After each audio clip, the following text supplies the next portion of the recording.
এরই মধ্যে আপনাদের জানিয়ে রাখতে চাইবো, এসআইআর এর প্রক্রিয়া খতিয়ে দেখতে কিন্তু আজকে রাজ্যে নির্বাচন কমিশনের বিশেষ প্রতিনিধি দলে থাকবেন deputy commissioner Gyanesh Bharti, deputy secretary Abhinav Agarwal ও প্রিন্সিপাল সেক্রেটারি এসবি যোশী। শুক্রবার পর্যন্ত রাজ্যে থাকবে কমিশনের টিম।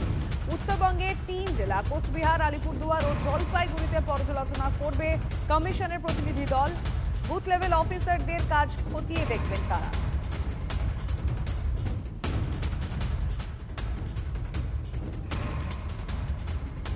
বিএলও এবং বিএলএদের হাতে দরকার নেই নথি দেওয়ার। নথি নেবেন না বিএলওরা, তারা শুধু বাড়ি বাড়ি গিয়ে এসআইআর এর এনুমারেশন ফর্ম দেবেন ও নিয়ে আসবেন।